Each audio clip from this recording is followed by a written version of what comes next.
So behind me is a pod of dolphins that must be thousands in number. I mean, really, that must have been what it would have been like to see the herds of buffalo.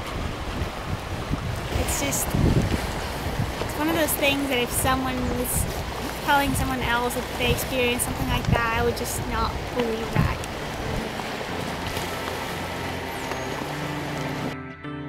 The 8 months went by so fast, but at the same time so slow. The whole year before we started, we were like looking forward to this time, and it seemed such a long time, you know, like it's gonna be forever, you know, when we go off for 8 months or something. And it's really a bit of an incredible landscape here. Don't eat my toe, little fish. It's coming, it's coming. Coming. Oh shit, there goes a dinghy. So we had kind of an interesting way to wake up this morning. I was drinking my cup of coffee on deck, enjoying the sunrise, and a panga shows up, realized that he was a lobster fisherman, and he was willing to sell us 2 lobsters that he caught a few miles north of here for a pretty good price. I mean, this lobster in particular has a nice fat tail. I bet you he's gonna be good to eat.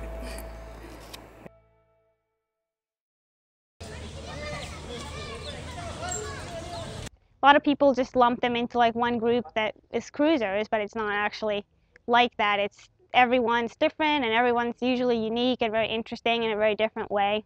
We're all cruisers, and there's a Loreto Fest. They call it Loreto Fest, but it takes place in Puerto Escondido, where they raise money for one of the local schools or a local charity. They have to decide. The board of the Hidden Port Yacht Club sponsors it, and they have to decide who they'll give the money to at the end of the festival.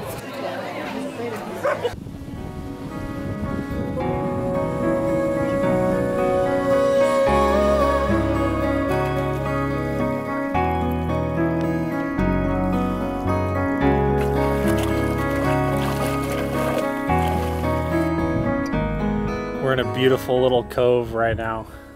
We're the only boat here, and there's only one boat that can actually fit in this cove, so we're it tonight. My grandpa, when he got old, and he was about 90, right before he passed away, he would relive memories of usually the best times in his life. And I hope that if I reach that age and I'm going through a similar experience, that I remember this spot right here, because this is it. You know, you don't have to live a certain way, you know, in order to, you know, live your life. You don't have to do everything the same way that everyone else is doing around your community and culture. Like, there's so many different ways to live life. Yeah, it is interesting to see these RVers parked on the beach looking out at the boaters. The boaters are anchored out there looking out at the RVers. And we're all kind of wondering, you know we have a lot in common, but it'd be interesting if we mix somehow. You know, if there's like a beach party and you find out that RVers and boaters have a lot to talk about, or are they going to stand around awkwardly like, so you like the water, huh? What's it going to be like, you know? Oh, you like the land?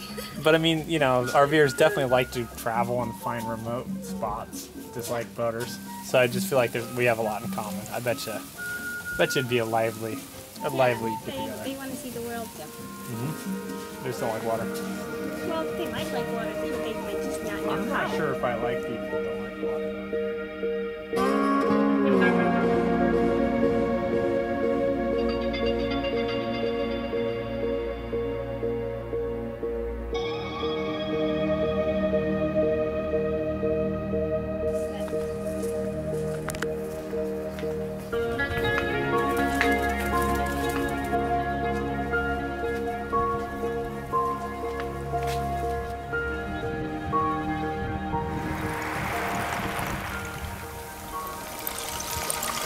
Later today, we're going to meet with a guy named Ken who has lived here for the last 11 years.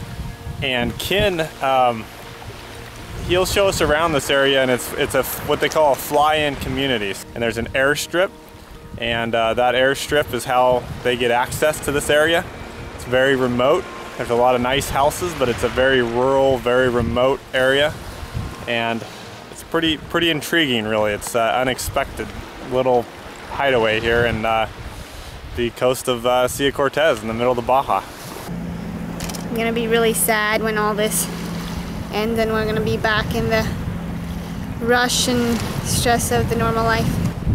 So behind me over there you can see maybe a little hint of land, and that's San Carlos, and we're headed there now, and that's our final passage.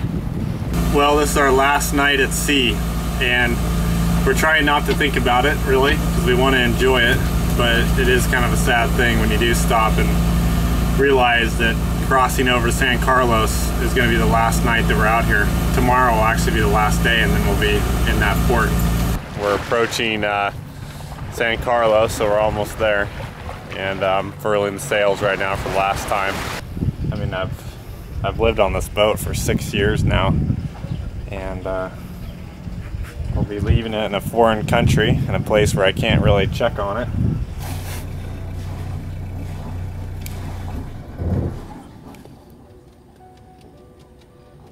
So one of the things I've done is, you know, it's going to be here for the hurricane season. So I put these white lines around everything to keep the sails tight if it gets into some really high wind. We took down all the halyards, all the running rigging. I mean, everything that can be protected from the sun, we've tried to protect, really. Going back to the United States, I'm going to have to get a job. We're going to have to buy a car. We got to buy a cell phone. You know, we just got to start plugging ourselves back into the way things are and the way life is lived there. I still think it's going to be way less like nice meals that took 3 hours to cook, and you know, way less of, you know, time to read books that we've been doing a lot, and just in general it's going to be like more of this fast-paced, fast-moving life where a lot of things need to get done really fast and efficiently, and I don't know if the money part is going to even play a bit, you know, a very big role. It's just going to be one of those things that just, you know, happens. I get stressed just talking about it, just thinking about it. It's crazy. Across the border back into the United States, Yata. So when was the last time that you were in the U.S.?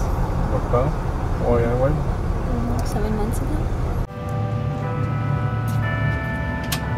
It's about 6 a.m. in the morning right now, and we've driven all the way up to Oregon.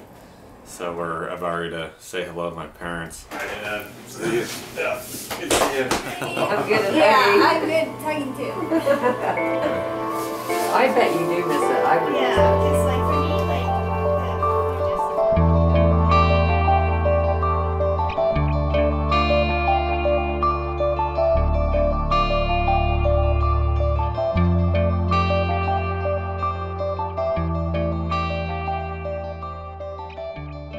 For all the people who haven't cruised, I know that one of the big barriers in my mind was that it's going to cost too much money. It's going to be too expensive.